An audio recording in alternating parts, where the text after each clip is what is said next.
students, I am Dr. Swati Gupta and today I am going to explain consumption function or propensity to consume. Consumption function shows the functional relationship between total consumption and national income. राष्ट्रीय आय और उसमें कितना total consumption, एक अर्थव्यवस्था में कितना total consumption हो रहा है, कितना कुल उपभोग हो रहा है, इसकी फंक्शनल रिलेशन को बताता है. सी कंजम्पशन, एफ फंक्शन किसका है? बाई का. Y means national income. तो C is the consumption function of Y. यहां पर national income Y independent variable है और सी डिपेंडेंट वेरिएबल है. किसका डिपेंडेंट वेरिएबल है? बाई का. जैसे जैसे इनकम बढ़ती जाती है वैसे वैसे कंजम्पशन भी बढ़ता जाता है. इट मींस कंजम्पशन और नेशनल इनकम में डायरेक्ट रिलेशन होता है. इनकम के बढ़ने के साथ साथ कंजम्पशन बढ़ता जाता है, लेकिन उस प्रपोर्शन में नहीं बढ़ता है जिस प्रपोर्शन में इनकम बढ़ती है. ये तो ऑब्वियस है कि जब इनकम बढ़ती जाती है तो उसको उपभोग पर खर्च किया जाता है और बाकी एक पोर्शन सेव करके रख लिया जाता है. इसलिए जिस प्रोपोर्शन में इनकम बढ़ती है उस प्रोपोर्शन में कंजम्पशन नहीं बढ़ता है. फॉर एग्जाम्पल, यदि नेशनल इनकम 100 लाख है तो कंजम्पशन 80 है. नेशनल इनकम बढ़कर 2 लाख हो जाती है तो कंजम्पशन 160 हो जाता है. यहां पर जो नेशनल इनकम में चेंज होने का प्रोपोर्शन है वो कितना है? 100. कंजम्पशन में प्रोपोर्शन चेंज होने का कितना है? 80. नेशनल इनकम जिस प्रोपोर्शन में बढ़ रही है कंजम्पशन उस प्रोपोर्शन में नहीं बढ़ता है, उससे कम प्रोपोर्शन में बढ़ता है. क्लियर है? अब इसकी प्रॉपर्टीज देखते हैं. इसकी बेसिकली 2 प्रॉपर्टीज हैं. First, the average propensity to consume किसे कहते हैं?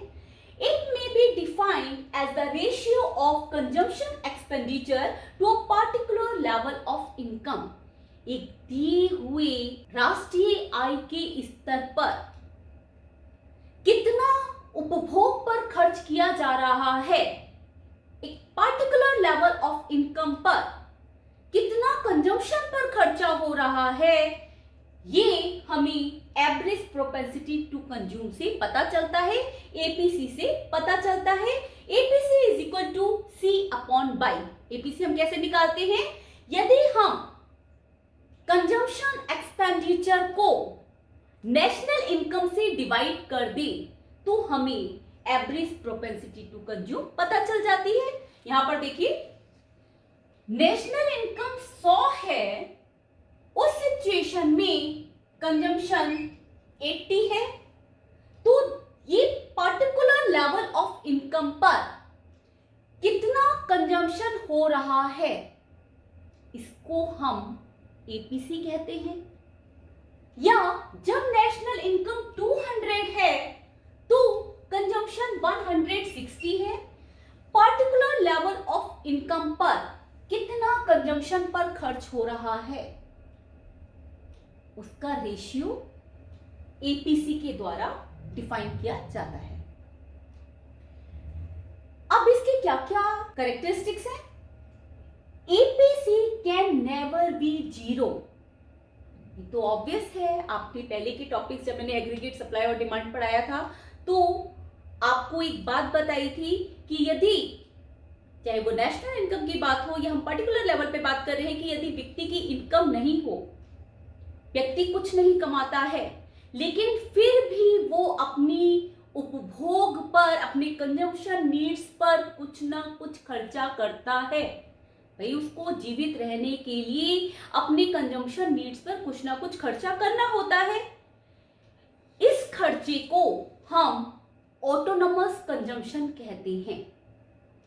इसलिए कहा जाता है कि APC can never be zero, क्योंकि व्यक्ति उपभोग पर, कंजम्पशन पर कुछ ना कुछ खर्चा करता है। It can be more than one, less than one और equal to one. More than one कब होगी? यदि इनकम कम है और कंजम्पशन इनकम से ज्यादा है तो it will be more than one. यदि इनकम ज्यादा है और कंजम्पशन कम है तो it will be less than one. और यदि इनकम और कंजम्पशन दोनों बराबर है तो it will be equal to one. अभी जब मैं आगे आपको टेबल समझाऊंगी तो उसमें और अच्छे से क्लियर हो जाएगा। It falls with increase in income, जैसे जैसे इनकम बढ़ती है वैसे वैसे कंजम्पशन भी बढ़ता है, लेकिन एपीसी कम होती जाती है क्योंकि व्यक्ति की, या हम मैक्रो लेवल पे बात करें तो इकोनॉमी में जो बढ़ी हुई इनकम का पोर्शन है उसको सेव करने की टेंडेंसी ज्यादा होती है। Now the marginal propensity to consume, it may be defined as the ratio of the change in consumption to the change in income. Income में चेंज होने पर कंजम्पशन में कितना चेंज होता है। एवरेज प्रोपेंसिटी टू कंज्यूम क्या बता रहा था? एक दी हुई इनकम के लेवल पर कंजम्पशन कितना हो रहा है, लेकिन मार्जिनल प्रोपेंसिटी टू कंज्यूम क्या बता रही है कि इनकम के चेंज होने पर कंजम्पशन में कितना चेंज आता है। जब इनकम 100 से बढ़कर 200 हो गई, कितना चेंज आया इनकम में? 100 लाख का। तो कंजम्पशन में कितना चेंज आया? 80 से बढ़कर 160 हुआ और इनके बीच में चेंज कितना आया? 80 का। तो इनकम में चेंज होने पर कंजम्पशन में कितना चेंज होता है, इसको हम मार्जिनल प्रोपेंसिटी टू कंज्यूम कहते हैं। और इसको कैसे निकाला जाता है? यदि हम चेंज इन कंजम्पशन को चेंज इन इनकम से डिवाइड कर दें, यदि हम 80 को, कंजम्पशन में चेंज कितना आ रहा है? 80 का आ रहा है, और इनकम में चेंज कितना आ रहा है? 100 का आ रहा है। डेल्टा चेंज को बताता है, तो डेल्टा से हमारा कितना हो गया? 80। डेल्टा बाई कितना हुआ? 100। यदि हम इनकम में जो चेंज आ रहा है उससे हम चेंज इन कंजम्पशन को डिवाइड कर दें तो हमें एमपीसी पता चल जाती है। फिर से बता रही हूं, एवरेज प्रोपेंसिटी टू कंज्यूम किसी पर्टिकुलर लेवल ऑफ इनकम पर कितना कंजम्पशन होता है, इसको हम एपीसी कहते हैं। लेकिन इनकम में चेंज होने पर कंजम्पशन में कितना चेंज होता है, इसको हम एमपीसी कहते हैं। एमपीसी की क्या कैरेक्टरिस्टिक्स है? It is constant at all level of income in linear consumption function. यदि एक स्ट्रेट लाइन कंजम्पशन फंक्शन होता है जहां पे इनकम में भी सेम प्रोपोर्शन में चेंज हो रहा है और कंजम्पशन में भी सेम प्रोपोर्शन में चेंज हो रहा है, जैसे सपोज यहाँ पे 100 से 200 जब इनकम हुआ तो 100 चेंज आ रहा है। अब मान लीजिए यदि इनकम 300 है तो अगेन चेंज कितना आया? 100 का। प्रोपोर्शन सेम आ रहा है 100 का। एंड कंजम्पशन 300 लाख पर 240 हो रहा है, इसमें भी 80 का चेंज आ रहा है। कंजम्पशन का चेंज का प्रोपोर्शन कितना है? 80 80 80। इनकम में चेंज का प्रोपोर्शन कितना है? 100 100 100। तो यदि इनकम भी सेम प्रोपोर्शन से बढ़ती है और कंजम्पशन भी कॉन्स्टेंटली सेम प्रोपोर्शन से बढ़ रहा है तो वहां पर यह कांस्टेंट रहता है। अभी जब मैं आगे आपको टेबल समझाऊंगी तो उसमें और अच्छे से क्लियर हो जाएगा। It varies between 0 and 1। MPC की जो वैल्यू है वो 0 एंड 1 के बीच में रोटेट होती रहती है। ये ना तो कभी 0 हो सकती है और ना ही कभी 1 हो सकती है। क्यों? यदि चेंज 100 का आया है और हम कंजम्पशन पर भी जितना इनकम में चेंज आया है उतना ही खर्च कर दे रहे हैं। 100 का चेंज आया है और 100 ही हमने खर्च कर दिया। जितनी हमारी बड़ी इनकम है वो हमने सारी कंजम्पशन पर खर्च कर दी, तो ये 1 हो जाएगी इसकी वैल्यू। जबकि ऐसा नहीं होता है, जितनी हमारी इनकम बढ़ती है उसका हम एक पोर्शन सेव करके रखते हैं। इसीलिए कहा जाता है जैसे जैसे इनकम बढ़ती है कंजम्पशन भी बढ़ता है, परंतु उस प्रोपोर्शन में नहीं बढ़ता जिस प्रोपोर्शन में हमारी इनकम बढ़ती है। यहाँ पर इसका मतलब क्या हो रहा है कि जिस प्रोपोर्शन में इनकम बढ़ रही है उस प्रोपोर्शन में हम कंजम्पशन बढ़ा रहे हैं, तो ये गलत है। हमारी इनकम तो 100, डेल्टा वाई हमारा कितना है 100, और हम कंजम्पशन पर कुछ भी खर्च नहीं कर रहे हैं। जितना भी इनकम में चेंज आया है वो हम पूरा का पूरा बचा कर रख ले रहे हैं, उसमें से एक भी रुपया खर्च नहीं कर रहे हैं, तो उस सिचुएशन में 0 हो जाएगी। जबकि ये भी पॉसिबल नहीं है। ये तो एक ह्यूमन टेंडेंसी होती है कि जैसे जैसे इनकम बढ़ती है वो कंजम्पशन पर भी खर्चा बढ़ाने लगता है। तो इसलिए कहा जाता है कि it varies between 0 and 1। It is less than APC. ये तो फैक्ट है कि ये एवरेज प्रोपेंसिटी टू कंज्यूम से कम होगी, क्योंकि एवरेज प्रोपेंसिटी टू कंज्यूम क्या बता रहा है, एक दिए हुए आय के स्तर पर कितना कंजम्पशन हो रहा है। लेकिन एमपीसी क्या बता रही है कि इनकम में चेंज होने पर कंजम्पशन में कितना चेंज हो रहा है। इसीलिए एपीसी हमेशा एमपीसी से ज्यादा होती है।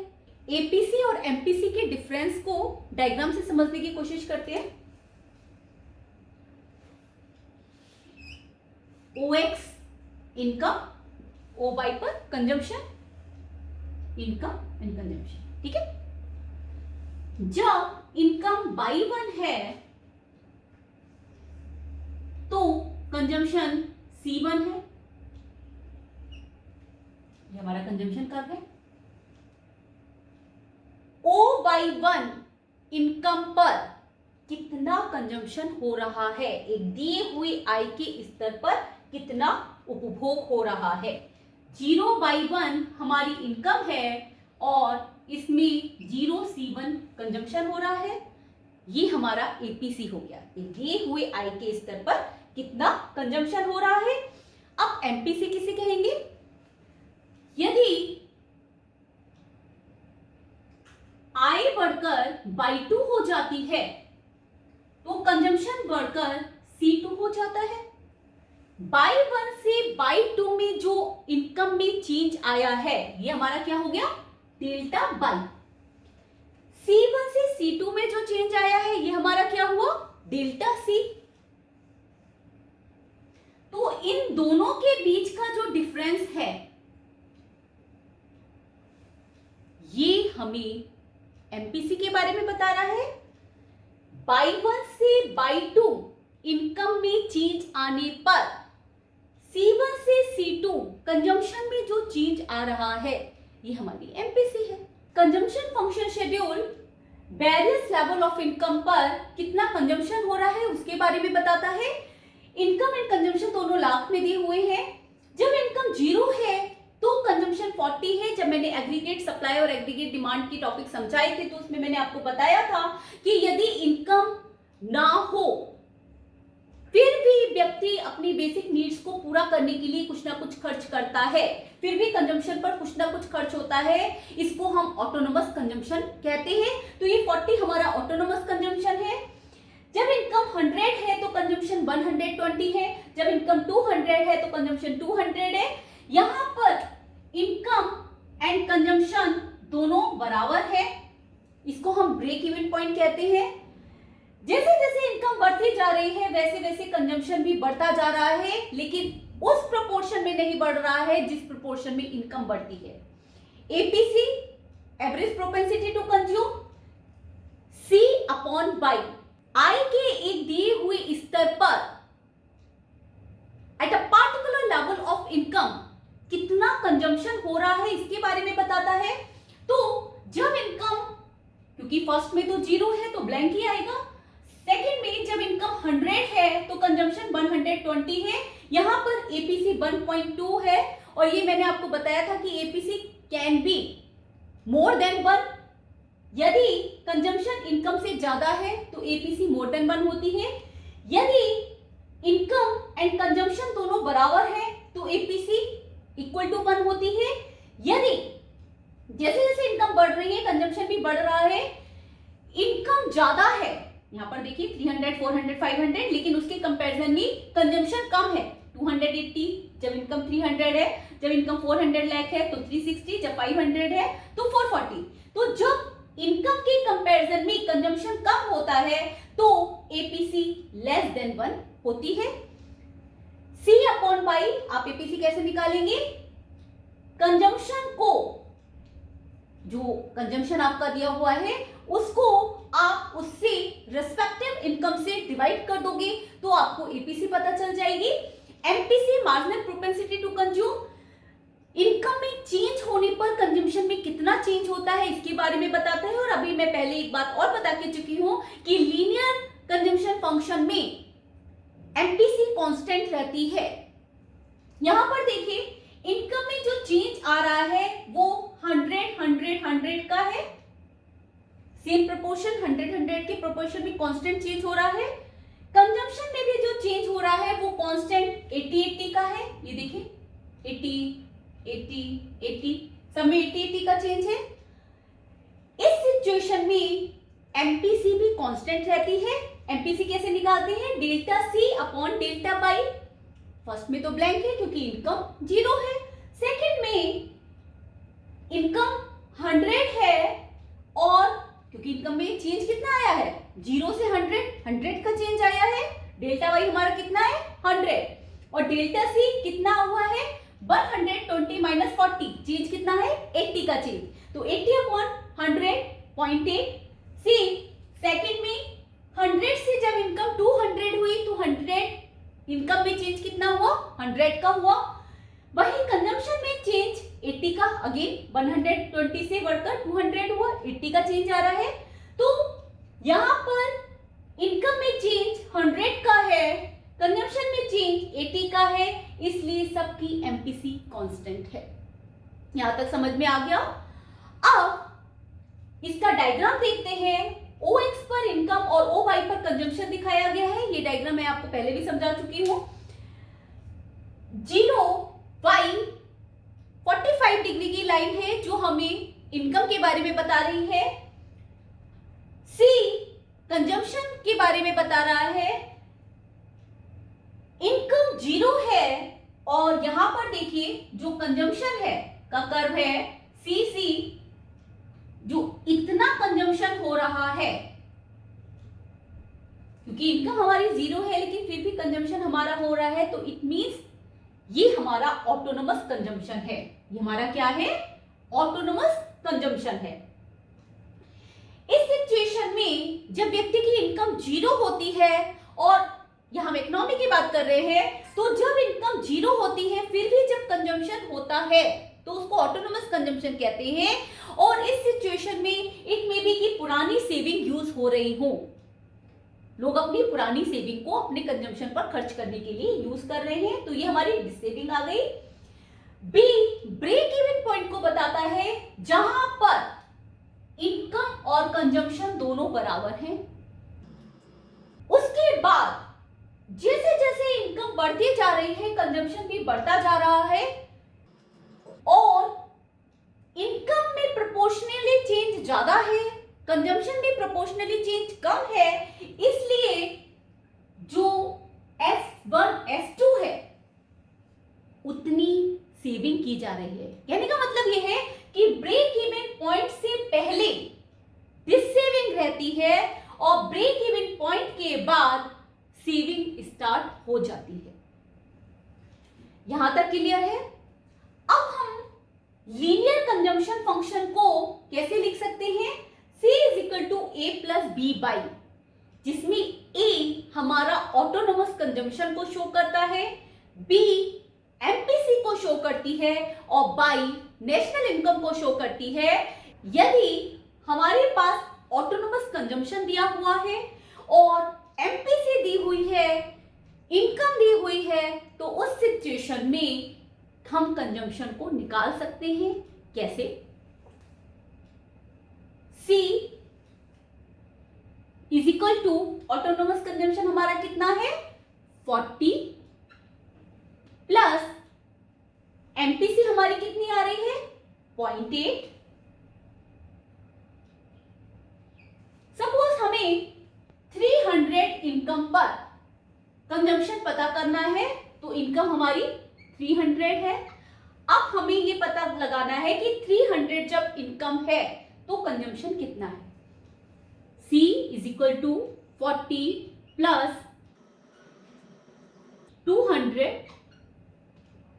40 प्लस 40 कितना हुआ 280। 300 पर कंजम्पशन 280 है।